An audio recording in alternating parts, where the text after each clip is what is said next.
Let's talk about this Biden thing, because I'm proud of, Ryan for getting this scoop. It's a pretty good one. Not proud of him. It sounds condescending. He's just the man. That's really what it is. So the great Ryan Grimm of the Intercept has obtained audio of a meeting with Joe Biden. He met with civil rights leaders on Tuesday, where he was quite pessimistic about potential executive action that he would do. I don't know. This seems very par for the course with how Joe Biden has signaled he would operate and how he has in the Senate, where he just strikes right down the middle and doesn't choose to be aggressive and ideological. But this was the audio that Ryan Grimm obtained. One of the things I'd be concerned about, just as was pointed out to me that you wanted me to be concerned, Derek, I think it was you said it, about, dealing with Vilsack as in terms of agriculture. Well, first of all, you can learn more about Vilsack's record, but my point is this. I don't think we should make that a big issue going into before January 5th, when the election takes place down in Georgia. But I also don't think we should get too far ahead of ourselves on dealing with police reform in that, because they've already labeled us as being defund the police. Anything we put forward in terms of the organizational structure to change policing, which I promise you will occur, promise you. Just think to yourself and give me advice whether we should do that before January 5th, because that's how they beat the living hell out of us across the country, saying that we're talking about defunding the police. We're not. We're talking about holding them accountable. I just raised it with you to think about. How much do we push between now and January 5th? We need those 2 seats about police reform, but I guarantee you there will be a full-blown commission. I guarantee you it's a major, major, major element. And as Reverend Al said, I was a pain in the ass to everybody except him when we did the commission before. I didn't think we went far enough. We can go very far. It matters how we do it. I think it matters how we do it. As I learned early on, it's all right to question your opponents, and you're not my opponents, any of you. It's always appropriate to question your opponent's judgment. It's never appropriate to question their motive, even if you know it. Because once you question their motive, you're done. Okay, I don't know what he's talking about there, but what was also in this audio that was obtained was basically... You're done, Emma. You're done. I'm done. Yeah. Basically, Biden saying that he also, after, talking about defund the police, and even though Biden, you won Georgia, and this is where these runoffs are, as Matt just said in the middle of the clip, he basically said he's not going to do any executive orders when it comes to policing. And then that also signals that he's likely not to do executive orders when it comes to other issues like, I don't know, potentially student debt cancellation, climate change, things that we were hoping that he might be more progressive on. I don't know. We'll have to see. I don't think he has too much of a strict ideology, so he could be pushed in a specific direction. Chuck Schumer is pushing him on the student debt cancellation, but who knows? Who knows? This guy is incomprehensible to me. But what's so frustrating is that they are unilaterally disarming on executive orders when the right wing does this regularly, all the time. Trump doesn't care. He comes in. He doesn't pretend to care about the constitutionality. And so it's necessary to have a strong executive action in order to undo all of the aggressive executive actions done by hardline conservatives like Trump. Yeah. So first of all, I do think that Biden is ideological, whether or not it's a consciously held ideology. Like, you can't look at the man who wrote the 1994 crime bill or the man who, was the senator from the credit card companies and say, this man is not pushing a certain ideology. When it comes to both white supremacy and the sacrosanct quality of debt, right? This is why I never believed that he was going to cancel people's student loans on the federal level. But I have some points related to the racial justice angle on this, because I think that's the most important one. I mean, first of all, this just reminds me of a recent episode of Citations Needed that really goes through how politicians, including Joe Biden, they do these meetings, these commissions, these task forces. Democrats love to do that in order to look like they care about a problem, but actually bury it. Right. It goes back to that HR training, where people are trained to say, we see you, we hear you, we're valid, and then not do anything for the workers that they want. But it is important to hammer that he's wrong on facts. The defunding the police movement has not hurt Democratic candidates. In fact, looking at this tweet from Michael Thomas Carter, which I don't know if you guys have, I put it in the chat. He shows a map of Minnesota election map, and he says, if defund the police was as toxic to Democrats in 2020 as some contend, why did Minnesota, George Floyd's home, and the beating heart of the abolitionist movement in 2020 go from Dem +1 in 2016 to Dem +7 in 2020? They literally burned down a precinct and the Dem vote went up. And, I should also remind you that the burning of that precinct also polled incredibly well with the American people. And I just want to also add the BLM protests correlated with a rise in voter registration for the Democrats. So just on a fundamental level, there was mass voter participation throughout the country. And a lot of that can be tied to the fact that Biden broke records for the amount of votes that he got, the exact racial justice movement that we saw in the country. Mm-hmm. And a lot of the people doing get out the vote work, a lot of people in these communities were Black-led groups that are also abolitionist groups. So no, they don't have a leg to stand on. But what if it did? It's not. But let's just say, for argument's sake, that it hurt certain Democrats' electoral chances. Would the movement be less honest about our goals? Would we be would we change our minds about what we think needs to happen in order to fix these problems in our society? No. I will also say most of the concerned trolling here is coming from people who don't support our goals in any way, shape, or form. You think Barack Obama wants to decrease funding to police departments? No, he's concerned trolling and trying to make it about the slogan and not about the policy. And it's absolutely ridiculous coming from him, because if Obama said that he supported it, how much do you think the approval rating would go up for such a policy? Well, right? it would be accepted by the Democratic Party orthodoxy, and that's so much of what leading from ahead is about, as opposed to leading from behind. I mean, Democrats always are apologizing. I mean, they've only just embraced decriminalizing marijuana when legalizing it is polling at 70%, right? They wait and they wait and they wait, and then they follow with their own messaging, right? But Republicans are always making their case, and then what do you know? The polling shifts in their direction in some areas because they're aggressively on the bully pulpit talking about it. So Biden is once again just buying into when I talk about him not having an ideology, I think it's a good point because it's not phrased right, Jamie. He is ideologically obsessed with centrism.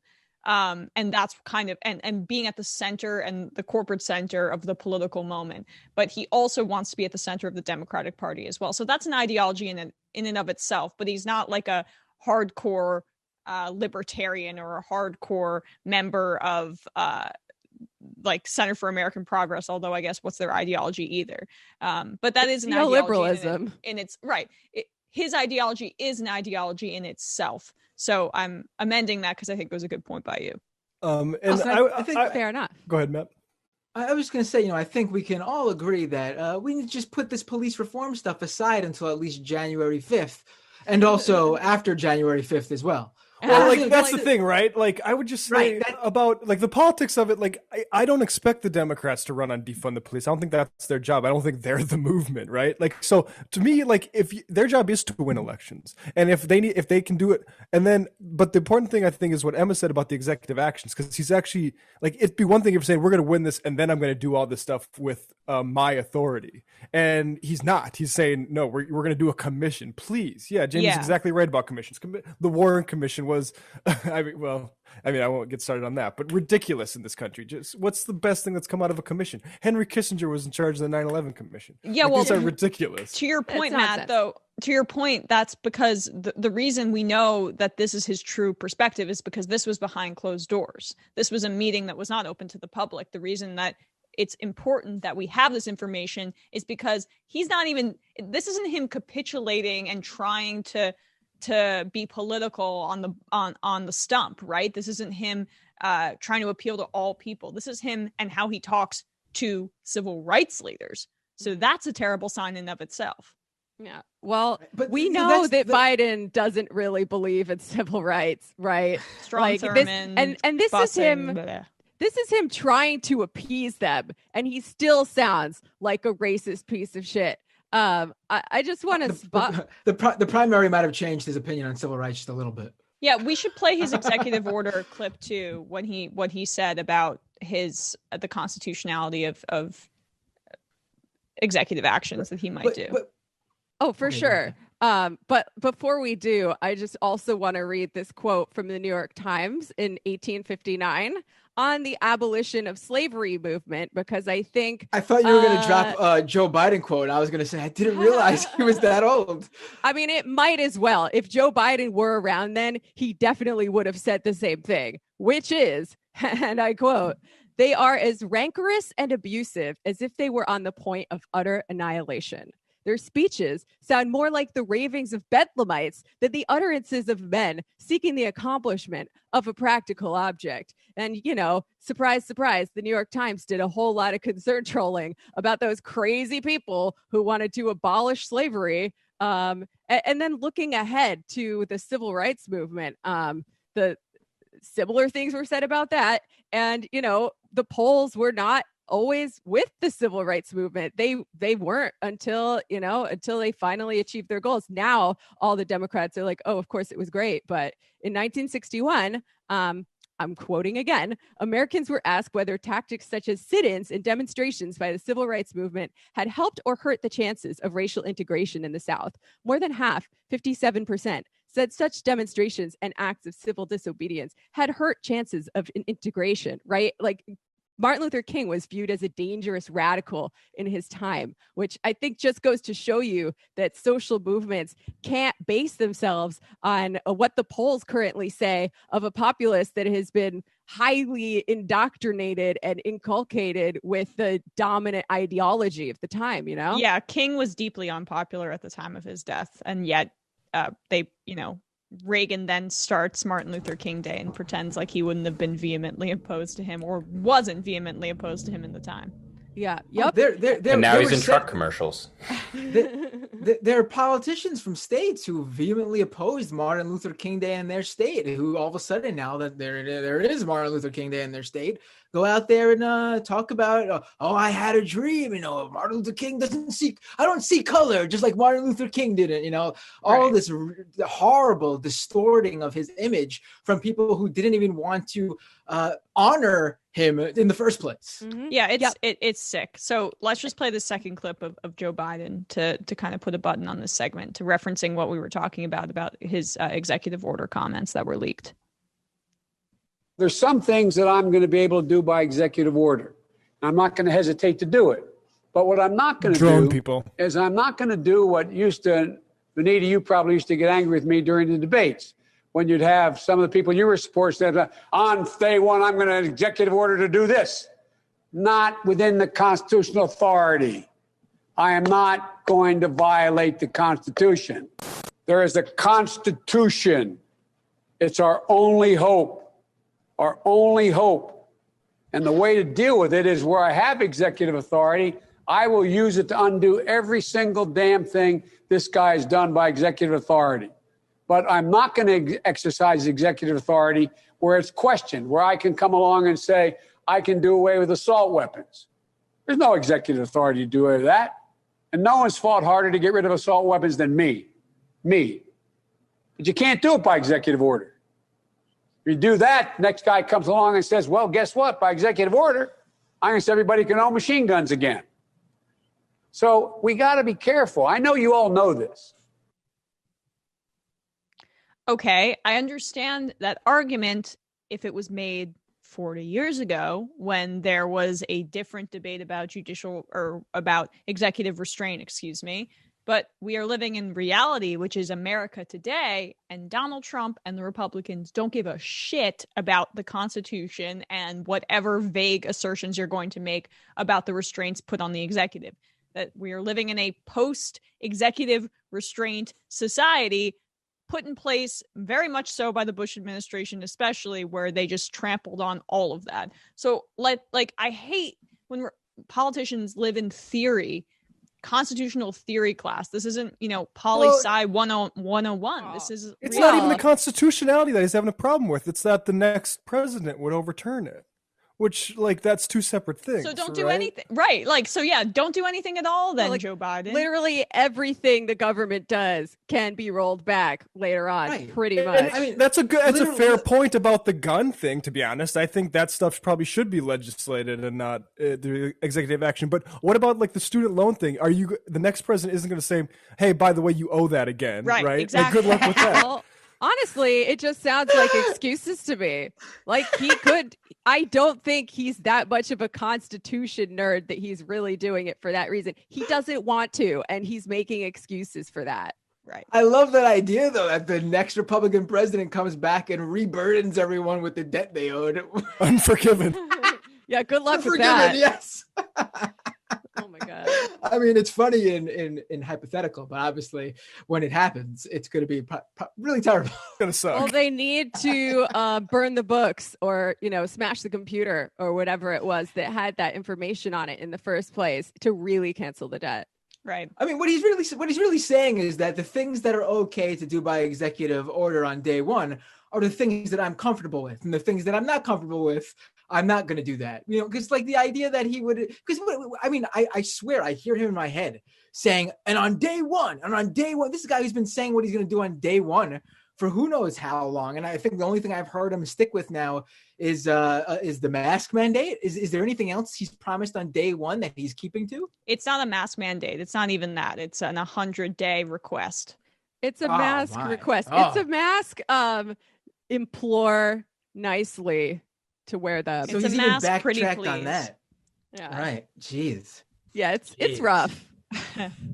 What I wanted to say before, though, with the clip where he was talking about the police reform, not to go back to that, but I think it's all intertwined, obviously, is, the whole, because what you see right now with his day one executive orders now, with Democrats, it's so hard to debate them to a mainstream, non-political, just pays attention during election years when you need to get these people to vote for your candidate or whatever. It's so hard to debate them on those merits because everything you don't argue policy with them when it gets to that point. It all becomes about kicking the can, and it's a really smart strategy from them, and it's really annoying and infuriating to me as a leftist. Defund the police, for example. Here he was talking about, we're going to do police reform, but not yet. We can't, because look at the special election January 5th. It's just a constant. There's always going to be an election coming up. Exactly. But this is their way of getting people who you could probably win to your side. They convince even them, you hear it all the time online when you try to talk with people and engage with people. No, listen, I agree with you. We need to do this. But are you saying you want Trump to win 4 more years? We have to wait till after the election. Oh, no, I agree with you here. We should really do that. But let's wait because the Senate is now up for grabs. We really need to work on that. Oh, no, the midterms are coming up. We got to be careful. There's no way to debate the merits on these things because, listen, I do believe that the people, the average, Joe and Tom and Mary and Jane actually do believe in these things and are actually fooled by the Democratic establishment to believe that these things could possibly hurt in elections and to hold off. So you don't have to convince them, but it makes the argument with the establishment so much harder because there's nothing to debate. They won't just come out and say, we're just kicking it down the road because we don't agree with it. We never want it to happen. And unfortunately, those people who come around every 4 years or every 2 years for midterms, they just don't understand that much of it. And I mean, I know it's our job to educate them, but obviously you can't get to everybody. Yeah. It really is. And it's a brilliant strategy on their part, but we do need to figure out a way to get them to just admit that they really don't want to do that shit to begin with. Yeah, well, make them say what they mean. That is the job of the left opposition always, I think. And I would only add, we cannot just approach this in terms of debate messaging and persuasion, right? I think that's a sort of a limited, liberal, flawed way to look at how change happens, right? If we want to fight for all these great things, if we want to reduce the power of the police in our society and achieve our socialistic goals, or, you know, maybe even socialism down the line, the way we do it is not by arguing with liberals on Twitter. I've had to remind myself this because I put a lot of pressure on myself to persuade people and to get through to them. And I really think that's my liberal upbringing still like coming back to bite me, because yeah, political education serves a purpose. What we do is not meaningless, but I think the real way that you build power and change is not by persuasion, but by building institutional working class power. You know, there's no substitute for organizing institutions, organizing groups. Because even if people agree with you, they'll say, okay, what do I do now? Like, you need to make it look like we can win these demands. And you'll find the persuasion gets a whole lot easier, I think, because that's how consciousness operates for most people. Right. Exactly. Right.